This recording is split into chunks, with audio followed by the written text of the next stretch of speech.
Hello friends, नमस्कार। दोस्तों, कैसे हैं आप सब लोग? दोस्तों, आई होप आप सब लोग अच्छे होंगे और अपनी स्टडी कर रहे होंगे। तो दोस्तों, आज हम जो हमारी स्टोरी थी किंग मिडास, उसी का मैं पार्ट 2 स्टार्ट कर रहा हूँ। और अगेन हम उसी स्टोरी को आगे बढ़ाएंगे और इस स्टोरी के माध्यम से हम इंग्लिश को पढ़ना, लिखना, समझना, साथ ही जो ग्रामर के कॉन्सेप्ट हैं, जो ग्रामर के छोटे छोटे बड़े बड़े कॉन्सेप्ट हैं, उनको समझेंगे, जिससे कि हमारी अच्छी ग्रामर में बिल्डिंग बैठेगी। और साथ में ही हम इसके एक एक शब्द की पार्ट ऑफ स्पीच और उसकी वोकैब को भी समझेंगे, क्योंकि वोकैब समझेंगे तभी हम इंग्लिश को बोल पाएंगे और हमारे अंदर इंग्लिश बोलने का कॉन्फिडेंस आएगा, आत्मविश्वास आएगा। और किसी भी कॉम्पिटिटिव एग्ज़ाम में जो कॉम्प्रहेंशन का पैरा आता है या जो क्लोज टेस्ट का पैरा आता है, उसके लिए ये सेशन काफ़ी इम्पोर्टेंट है। तो आइए स्टार्ट करते हैं आज का सेशन।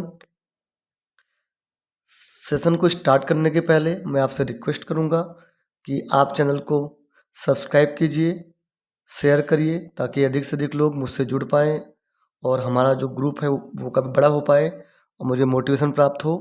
और प्लीज़ आप लोग वीडियो को एंड तक देखिए, ताकि आपको जो स्टोरी है अच्छे से समझ आए और जो भी कॉन्सेप्ट्स हैं वो आपके माइंड में अच्छे से बैठ पाएँ। तो आइए स्टार्ट करते हैं आज का स्टोरी। ये किंग मिडास का पार्ट 2 है। पार्ट 1 मैंने अपलोड कर रखा है, जो कि आप डिस्क्रिप्शन से आपको उसकी में मिल जाएगा।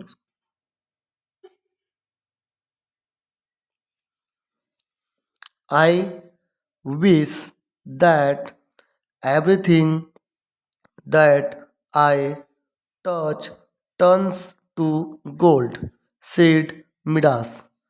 आई विश यानी कि आई मीन्स मैं, विश यानी कि किसी चीज़ की इच्छा होना या कुछ चाहना, तो मैं चाहता हूँ। दैट यानी कि, दैट यानी कि, एवरीथिंग यानी कि सब कुछ, एवरीथिंग मीन्स सब कुछ, सब कुछ, दैट जो कि, सब कुछ जो कि, आई यानी कि मैं, टच यानी कि छूऊं, जो कुछ भी मैं टच करूं या जिस चीज़ को भी मैं स्पर्श करूं, छूता हूं। टन्स यानी कि बदल जाए या बन जाए, क्या बन जाए? टू गोल्ड, गोल्ड में बदल जाए, क्या हो जाए? वो सोने में बदल जाए। सेड, सेड जो है वो से, SAY से यानी कहना, उसका पास्ट फॉर्म है सेड। ऐसा कहा, किसने कहा? मिडास ने कहा। से मीन्स होता है कहना, पर चूंकि ये पास्ट फॉर्म में है, भूतकाल में है, इसीलिए से हम कहेंगे कहा। कहा किसने कहा? मिडास ने कहा। क्या कहा मिडास ने? कि मैं चाहता हूँ या मेरी इच्छा है। दैट यानी कि, एवरीथिंग सब कुछ, दैट यानी कि जो कि, आई यानी कि मैं, टच करूँ, स्पर्श करूँ, टर्न हो जाए, टर्न से नहीं हो जाए यानी कि बदल जाए, क्या हो जाए? बदल जाए, टू गोल्ड, गोल्ड में बदल जाए। ठीक है। अब देखिए यहाँ पे टर्न ना लिख के टर्न्स क्यों लिखा गया है? क्योंकि देखो यहाँ पे दोनों में ये कॉमा दिया हुआ ना, ये इन्वर्टेड कॉमा दिया हुआ है। तो इसका मतलब क्या होता है कि जैसे कि इसने उस टाइम जो देवता को ये बात कही होगी, तो ये उसके लिए प्रेजेंट टेंस हो गया, है ना? ये उसके लिए प्रेजेंट टेंस हो गया, क्योंकि यहाँ पे कोमा लगा के रखा हुआ है और इसीलिए ये प्रेजेंट टेंस में सिंपल प्रेजेंट टेंस है। तो उसमें क्या होता है कि साथ में एस या एस लगता है वर्ब में, है ना? तो इसीलिए यहाँ पे एस, टर्न लिख के टर्न लिखा हुआ है, टर्न्स टू गोल्ड, वो क्या हो जाए? गोल्ड में बदल जाए। सेड यानी कि कहा, किसने कहा? मिडास ने। अब यहाँ सेड क्यों आया? क्योंकि देखो यहाँ पे कॉमा ये क्लोज हो गया, इसीलिए अब फिर से ये पास्ट की बात शुरू हो गई यहाँ पर। ठीक है, चलिए आगे बढ़ते हैं। देखिए अगेन, अब देखो फिर यहाँ कॉमा लगा हुआ है, मतलब अब ये उसको रिप्लाई कर रहा है उसी टाइम, तो ये भी देखना प्रेजेंट में ही होगा, प्रेजेंट में या फ्यूचर टाइप। जैसे कि आप कोई बात कर रहे हो, तो अभी जब आप कभी नरेशन पढ़ोगे ना, डायरेक्ट इनडायरेक्ट स्पीच, तब ये चीज़ें ज़्यादा अच्छे से समझ में आएंगी। You will have your wish king, क्या कहा उसने? कि यू विल हैव यानी कि, अब देखो यहाँ पे हैव जो है ना, हैव का यहाँ कंसर्न क्या है? तो विल यहाँ पे हेल्पिंग वर्ब है और हैव यहाँ पे as a main verb use हुई है। तो जब हैव का प्रयोग हम एज ए मेन वर्ब करते हैं, तो उसका मतलब होता है कि उसके बाद आने वाली किसी भी चीज़ पर उसका अधिकार होना। किसी भी नाउन पर उसका अधिकार होना, या पोजेशन के लिए हम इसका प्रयोग करते हैं। किस तरह? एज ए मेन वर्ब की तरह हैव का। तो यहाँ वही मतलब हुआ कि किंग को क्या कहा उसने, you will have your wish king, कि तुम्हें क्या होगा, तुम्हें जो तुम्हारी इच्छाएं हैं उनकी पूर्ति होगी, है ना। इसका मतलब ये हुआ कि तुम्हारी जो इच्छाएं हैं उसकी पूर्ति होगी। हैव का कंसर्न विश के साथ किया गया कि तुम्हारी जो विश है पूरी होगी। तो okay, you will have your wish, है ना, तुम्हें तुम्हारी इच्छा की पूर्ति होगी, या जो तुम्हारी इच्छा है तुम्हें वो मिलेगा। रिप्लाइड, है ना, प्रत्युत्तर दिया। देखो कोमा बंद हो गया, अगेन पास्ट में आ गया। प्रत्युत्तर दिया किसने? साइलेनस ने, जो नहीं, जो वुड्स का देवता था जिसकी इसने हेल्प की थी। पार्ट वन में, जब पार्ट वन देखोगे तो वहाँ मालूम पड़ेगा आपको। तो उसने इसको रिप्लाई किया कि भाई आपकी जो इच्छा है वो पूरी होगी, you will have your wish. Okay, king यानी कि राजा। देखो अगेन शुरू हो गया फिर, whatever you touch shall, okay, become pure. देखिए अब यहाँ भी कोमा है, यहाँ बंद हो गया, तो ये अलग क्लॉज हो गया। ठीक है, इसको इससे जोड़िए, पढ़ने सीखिए, ऐसे पढ़ते हैं।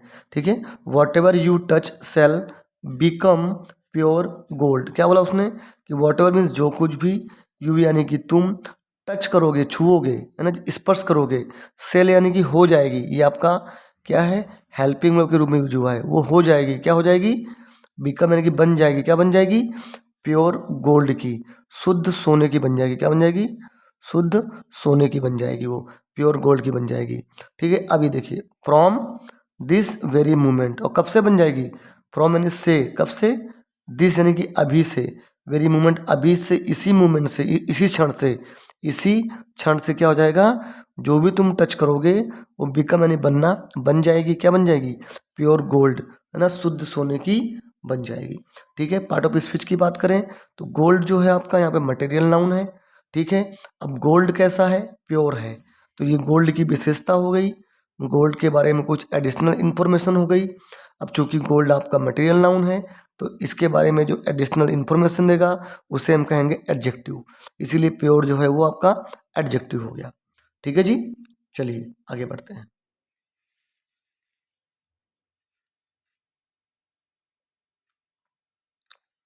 Midas was full of Joy.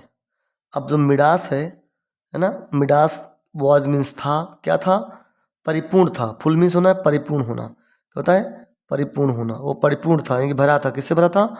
Of से, किससे भरा हुआ था? जॉय से, यानी कि आनंद से परिपूर्ण था वो, मतलब कि उसकी खुशी का ठिकाना नहीं था। ही वॉज वेरी हैप्पी, यदि इसको हम सिंपल लैंग्वेज में कहें तो he was very happy. Okay, so Midas was full of Joy. ठीक है, पार्ट ऑफ स्पीच की बात करें दोस्तों, तो यहाँ पे जो वॉज है ना आपका, वॉज, ये as a linking verb use हुआ है। लिंकिंग वर्ब किसे कहते हैं? तो टू बी की फॉर्म, टू बी की जो 5 फॉर्म होती है ना, टू बी की 5 फॉर्म कौन सी हैं? तो इज, एम, आर, वॉज, वर। ठीक है, बी और बीन भी होती, माफी है, तो 7 होती हैं, बी और बींग भी होती हैं।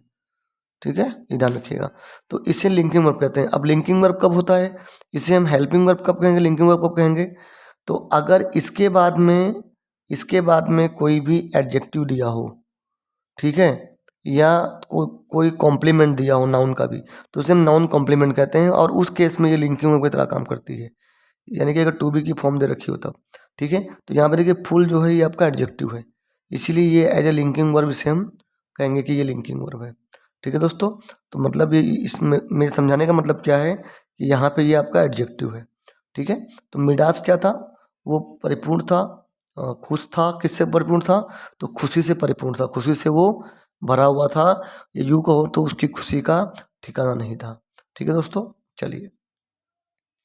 On his way to the palace from the woods, he decided to test his newly acquired powers।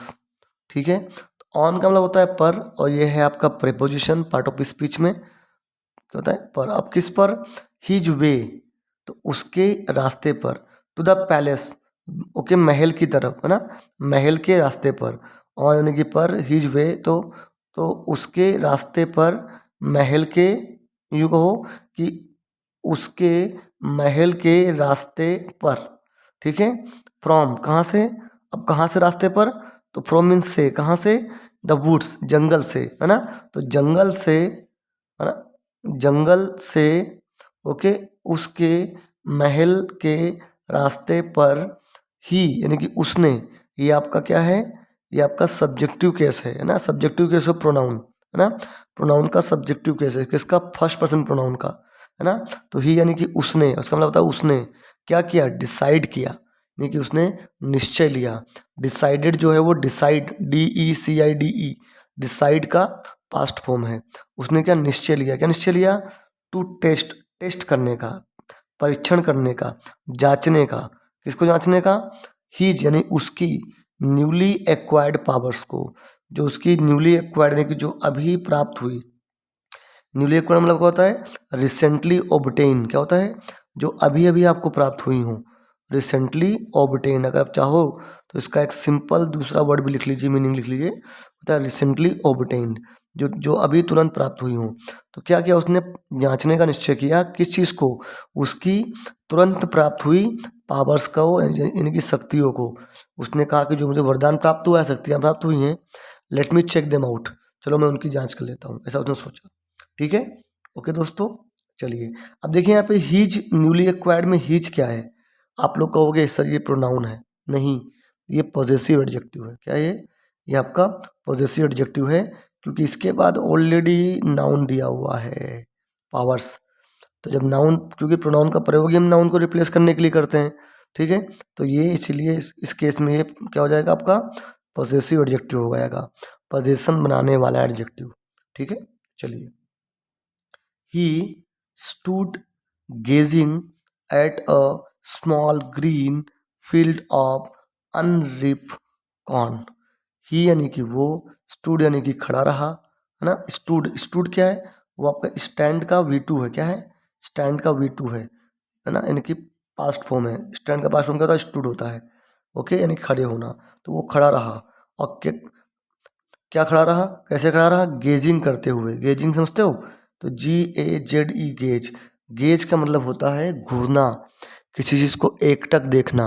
और गेजिंग जो है वहाँ पे ये एज ए जीरंड यूज हुआ है। क्या हुआ है, एज ए जीरंड इसका प्रयोग किया गया है। ठीक है, इसीलिए इसे हम यहाँ पे गेजिंग यूज किया गया है, एज ए जीरंड। तो वो खड़ा रहा, घूरते हुए, एकटक देखते हुए, निहारते हुए, कहाँ पर, at a small green field of unripe corn. कहाँ पर, तो जो छोटा सा, स्मॉल एंड छोटा, ग्रीन यानी कि हरा, फील्ड था, खेत था, और किसका खेत था, ऑफ का, किसका, अनरिप कॉर्न का। अनरिप समझते हो, कि जो पका ना हो, उन्हें सॉरी मतलब जो कटा ना हो, जिसे काटा ना गया हो, है ना, यानी कि जो भी काटा ना गया हो, परिपक्व हो गया हो। तो ऐसे खड़े, कॉर्न यानी कि मकई, तो बिना कटे हुए मकई के, ग्रीन यानी कि हरे, स्मॉल यानी कि छोटे फील्ड की ओर निहारते हुए, फील्ड की ओर घूरते हुए वो खड़ा रहा। ठीक है, कि मैं इसी पे अटैक करूंगा पहले, उसका मतलब यही था शायद। देखिए आगे पढ़ते हैं, समझ गए। अनडिप का मतलब क्या होता है, कि जो काटा ना गया हो। कॉर्न यानी कि मकई होता है, जानते हैं। स्मॉल मीन्स छोटा, ग्रीन यानी कि हरा। गेजिंग यानी होता है निहारना, घूरना, एकटक देखना। स्टूड जो है वो स्टैंड का पास्ट फॉर्म है, इट मीन्स खड़े होना। ठीक है जी, चलिए। I wish it turns into a field of gold. I यानी कि मैं, विश यानी कि चाहता हूँ, चाहना, इच्छा होना। तो मैं चाहता हूँ, क्या चाहता हूँ, कि इट क्या है, तो ये आपका यहाँ पे इंट्रोडक्टरी सब्जेक्ट हो गया। और किसके लिए इट यूज किया गया है, उस फील्ड के लिए, कॉर्न के अनरिप ग्रीन फील्ड के लिए। कि मैं चाहता हूँ कि इट यानी कि ये, टर्न यानी कि बदल जाए, किस में बदल जाए, इनटू यानी कि में, ये प्रीपोजिशन है। और किस में बदल जाए, इनटू यानी कि में, किस में बदल जाए, एक फील्ड में। आ यानी कि एक, फील्ड यानी कि खेत में, और किसके खेत में, ऑफ के, किसके, गोल्ड के, सोने के खेत में बदल जाए। कि जो ये खेत है मकई का, ये सोने के खेत में चेंज हो जाए, ऐसी मेरी इच्छा है, या मैं ऐसा चाहता हूँ। ठीक है जी, देखिएगा यहाँ पे इनटू जो है ये प्रेपोजिशन है, आई यहाँ पे सब्जेक्ट हो गया, विश यानी चाहना, ठीक है, इट ये इंट्रोडक्टिव सब्जेक्ट हो गया, टर्न, टर्न यानी कि बदल जाना, ठीक है, इनटू प्रीपोजिशन।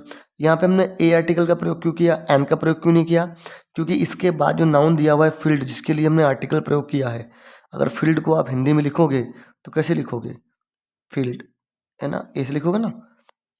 तो पहला शब्द क्या है, फा है, और फा क्या होता है हिंदी में, व्यंजन होता है, इसीलिए हमने यहाँ पे ए आर्टिकल का प्रयोग किया है। यदि ये स्वर होता तो हम एन आर्टिकल का प्रयोग करते हैं, क्योंकि इस ना फील्ड के लिए आर्टिकल का प्रयोग किया गया है। चलिए, ही सेड, उसने कहा, किसने कहा, किंग मिडास ने कहा, ठीक है। I shall walk through the field and touch the blades of corn with my hands. उसने क्या बोला कि I shall walk, I means मैं, सेल जो होता है ना, सेल आपका ये हेल्पिंग वर्ब है, और इसका प्रयोग हम करते हैं तब करते हैं जब आई और वी आपके सब्जेक्ट हों। तो आई सिंपल फ्यूचर टेंस में आई और वी के साथ में हम सेल का प्रयोग करते हैं, बाकी कुछ भी होगा तो वहाँ हम विल का प्रयोग करेंगे।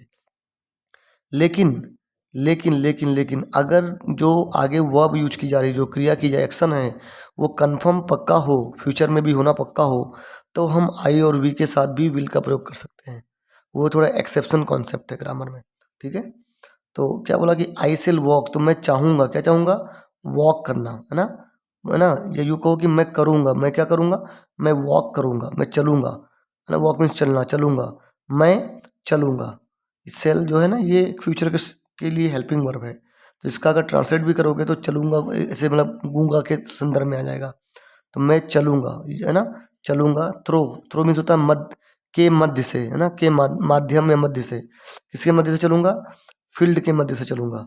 मैं मैं वॉक करूँगा, मैं चलूँगा फील्ड के मध्य से, एंड और टच करूँगा, स्पर्श करूँगा, किसको स्पर्श करूँगा, the blades of the corn, जो मकई के जो पत्ते हैं ना, उसकी जो जो पत्ते कैसे होते हैं मकई के, लंबे लंबे ऐसे ऐसे होते हैं, ये जो इस टाइप के पत्ते हैं, तो इसको ने ब्लेड कहा है ना। और मैं क्या करूँगा, इनको, ये जो ब्लेड्स हैं जो ना कॉर्न की, इनको मैं टच करूँगा, और टच करूँगा, किसको करूँगा, ब्लेड ऑफ कॉर्न, कॉर्न की, मकई की ब्लेड्स को टच करूँगा, उनको स्पर्श करूँगा, किससे करूँगा, विद माई हैंड, विद यानी कि से, के माध्यम से, या से किससे, माई यानी कि मेरे, हैंड यानी कि हाथों से, मेरे हाथों से उनको मैं टच करूँगा, ठीक है जी।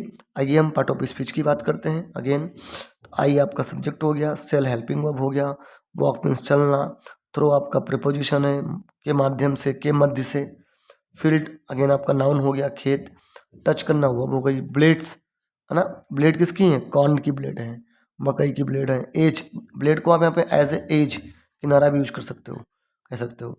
विद प्रीपोजिशन है, माई, माई यहाँ पे पजेसिव एडजेक्टिव है, प्रोनाउन नहीं है, क्योंकि इसके बाद में हैंड्स नाउन दिया हुआ है इसीलिए, ठीक है जी, ओके। चलिए, he did so and every blade of corn turned to gold.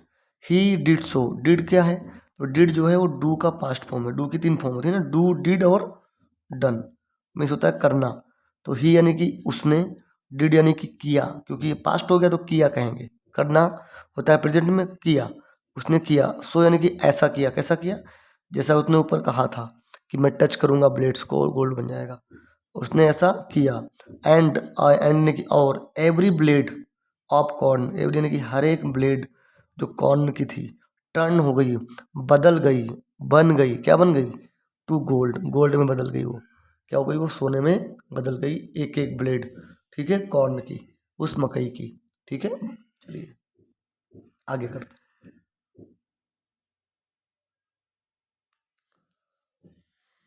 Now Midas joy knew no bounds.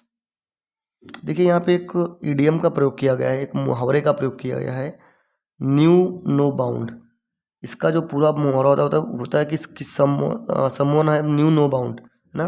तो किसी चीज़, इसका मतलब क्या होता है कि कोई लिमिट ना होना, कोई सीमा ना होना, नो लिमिटेशन, कोई सीमा ना होना, ठीक है जी, कोई सीमा ना होना। तो नाउ यानी कि अब मिडास यानी होता है मिडास का जो जॉय है, जो उसका आनंद था, ये ये पोजीशन के लिए इसका यूज करते हैं हम। अब जो मिडास का जो आनंद था, जो उसका जॉय था, जो उसका उत्साह था, उसकी कोई सीमा नहीं थी, न्यू नो बाउंड यानी कि उसकी कोई सीमा नहीं थी।